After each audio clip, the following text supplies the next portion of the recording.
قاصفات المدى، لنا الله في كل نفس تجود، لنا الله في قاصفات المدى، لنا الله في كل نفس تجود، لنا الله يا طغمة الكافرين، لنا الله يا طغمة الكافرين، لنا الله. السلام عليكم، كي دايرين؟ لاباس عليكم؟ كنتمنى تكونوا بخير وعلى خير. باش ما كتشوفوا هذا الفيديو، مرحبا بكم في فيديو جديد وفي وصفه جديده. اليوم ان شاء الله قررت نشارك معكم لي برجر اللي حطيت في البوفيه ديال عيد ميلاد ديال ميرال. كيف ما غادي تشوفوا في الفيديوهات اللي جايين ان شاء الله غادي نحط لكم البوفيه وكلشي بالتفصيل. وقلت غادي نشارك معكم هذه المره لي برجر اللي صايبت بلي كولور. المهم بالنسبه للناس اللي سولوني في انستغرام، ديما كنقول لكم تابعوني في انستغرام، غنخلي لكم هنا في لا فيديو ونخلي لكم في صندوق الوصف. فاش حطيت نهار الجمعه نهار 10 في شهر 5 بالضبط درت لها العيد ميلاد، حطيت لي فيديو في انستغرام ستوريات، قالوا لي واش ميرال درتي لها عيد ميلاد 2 مرات في العام، حيت يلاه حطيت واحد الفيديو. لا راه داك الفيديو اللي فات راه درتو لها العام اللي فات، درتو لها في شهر 5 العام اللي فات، كانت عندها 4 سنين. وكيف قلت لكم في الفيديو اللي فات انه كان مشكل في اليوتيوب ما حطيتش. فاش قد الحمد لله فاش تحليت المشكل وبديت كنحط لكم الفيديوهات، وكنت صورت المقاطع ومونطيت الفيديو قديته، وقلت ضروري نشارك معكم. حتى يوتيوب صراحه كيحافظ على الفيديوهات، من ان شاء الله فاش تكبر تلقى كل عام الفيديوهات ديال عيد ميلادها. المهم انا شاركت معكم هذا العام، كنتمنى هادشي ينال اعجابكم وتقولوا لي في لي كومونتير كيفاش جاكم هادشي، وتصحوا الا كان شي خطا، الا كان شي حاجه قولوا لي زعما شنو الاخطاء اللي درت. المهم ندوزو للوصفه ديال اليوم اللي صيفط معكم فيها دي ميني برجر بلي كولور. هنا بالنسبه للمقادير عندي الفورس، انا راني دوبلت المقادير، نتوما غادي ديروا غير نفس الكميه. عندي هنا كيلو ديال الفورس، نتوما غادي ديروا غير 500 غرام. راه المقادير ديما كنخليهم لكم مكتوبين في صندوق الوصف. المهم عندي 500 غرام ديال الدقيق ديال الفورس، عندي الملحه، عندي بيضه وحده، عندي 10 غرام ديال الخميره الفوريه. اول حاجه غنبدا بها، نتوما درت 10 غرام ديال الخميره الفوريه في 200 ملل ديال الحليب، وغادي نزيد معاها سكر سنيده، نزيد معاها 2 معالق ديال السكر سنيده، وعندي بيضه كيف قلت لكم، شويه ديال الملحه، ومعلقه ديال الزبده. ما غاديش نستعملها دابا، غادي نستعملها حتى الاخر. هانتوما غادي تشوفوا كلشي بالتفاصيل، غادي راه الفيديو موضح كلشي. المهم بديت اول حاجه درت الخميره وسنيده مع الحليب دافي باش يتفاعلوا لي. كيف قلت لكم انا راني دوبلت المقادير، نتوما غادي ديروا غير نفس الكميه. صافي دابا غادي ندوب هنا الخميره والسكر مع الحليب، نخليهم يتفاعلوا على جنب، وندوز انا نخلط المكونات الاخرى اللي هي البيض الملحه ونخلطها مع الدقيق. صافي وعاد غادي نزيد عليها الحليب. انا الزبده راه كنقول لكم زعما راه خليتها على جنب. سمحوا لي واخا الفيديو صراحه البنات راه غادي يجيكم شويه مسروب، راكم عارفين راه زعما كنت كندير بزاف ديال الحوايج دقه واحده. فداكشي يعني حاولت ما امكن نشارك معكم اللقطات الاساسيه وصافي. المهم هنا زدت الملحه، غادي ندخلها في الدقيق مزيان، وعاد غادي نبقى نزيد المكونات الاخرى. المهم نتابعوا مع الفيديو.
هنا البنات الا ما كفاكمش الخليط ديال الحليب، غادي تزيدوا الماء، ممكن تزيدوا الماء دافي، سينو كان عندكم حليب ممكن تزيدوا. المهم السوائل كيبقاو على حساب طاقه قص العجينه ديالها تجمع.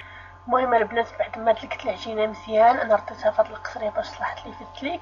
دابا غادي ندخل فيها معلقه ديال الزبده تكون بحراره المطبخ. صافي غادي ندير الزبده في وسط العجينه ونحاول نبقى ندخلها مزيان وندلك شويه حتى تجانس لي الزبده مع العجينه ترجع عندي واحد العجينه رطبه ومجموعه.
المهم بعد ما تجمعت العجينه رجعت رطبها، دابا غادي نقسمها على 3 كيف ما كتشوفوا في لا فيديو. انا غادي ندير 3 ديال لي كولور، نتوما غادي يبقى لكم الاختيار، بغيتو ديروا لون واحد على جوج. المهم نتوما غادي تشوفوا شنو بان لكم.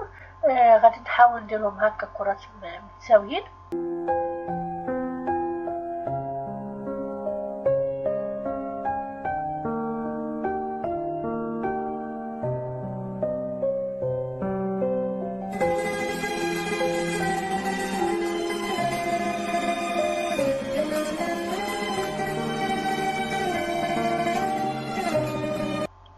هنا البنات غادي نبقى نزيد في لي كولورون. انا عندي الطيم ديال لاسيغان، يعني غادي ندير فيه الازرق والاحمر والخضر كيف ما كتشوفوا. دابا بديت كنخوي الازرق. بالنسبه للكميه البنات ديال لي كولورون نتوما غادي ديروا على حساب اللون اللي باغيين توصلوا ليه، غتبقاو ديروا شويه وتخلطوا، ديروا شويه وتخلطوا حتى توصلوا للون اللي باغيين. انا ما بغيتش داك الزرق بلو سيال، يعني خصني شويه الزرق يكون غامق. فكيف ما كتشوفوا درت واحد الكميه كبيره ديال الكولورون، وهذا الخضر، وغادي ندير حتى الاحمر. وغادي تشوفوا في لا فيديو غادي نزيد معاهم شويه ديال الماء غير باش كيتطلق داك اللون دغيا وصافي. يعني ممكن تستغناو عليه، ولكن بالماء كيتسهل باش يدخل اللون في العجينه.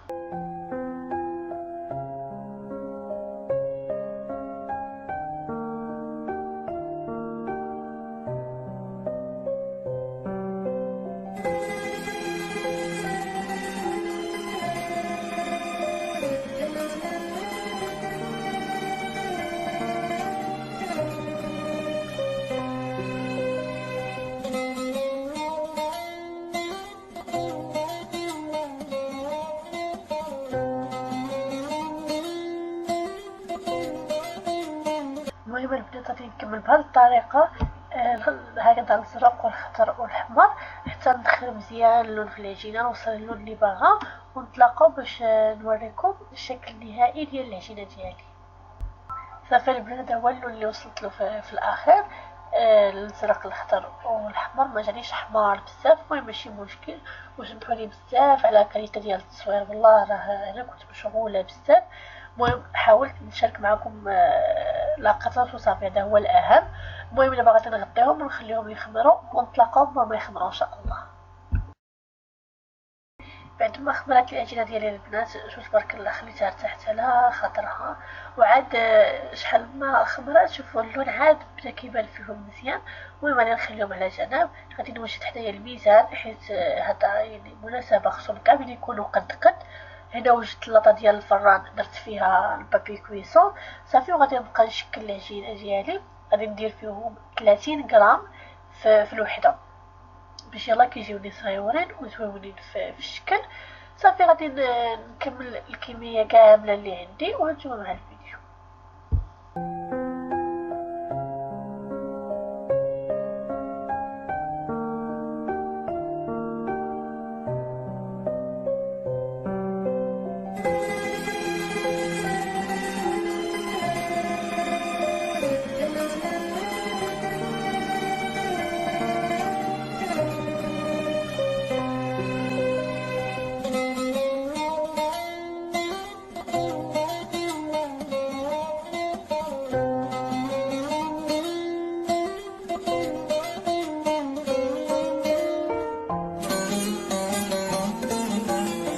المهم البنات كيف بعد ما شكلت العجينه كامله ديالي كيف ما كتشوفوا، العجينه الزرقاء زوقتها بسنجلان ابيض والخضراء بزريعه ديال القرعه، والعجينه الحمراء زوقتها بالبافو، والتزيين راه كيبقى اختياري.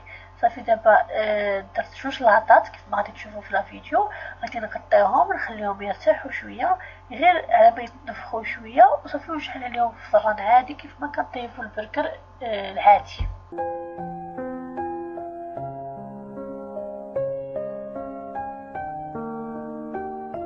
بالنسبه للشكل النهائي سمحوا لي بزاف ما قدرتش نشارك معكم شكل البوفي ديال البرجر بوحدو، ولكن انا خديت لكم لقطات من قلب التحضيرات فاش كنا كنوجدوا البلاطويات باش نحطوهم في البوفي. الاهم راه كيجي بنين، شوفوا غير الشكل ديالو يرد عليكم الخبر، كيجي رائع البنات.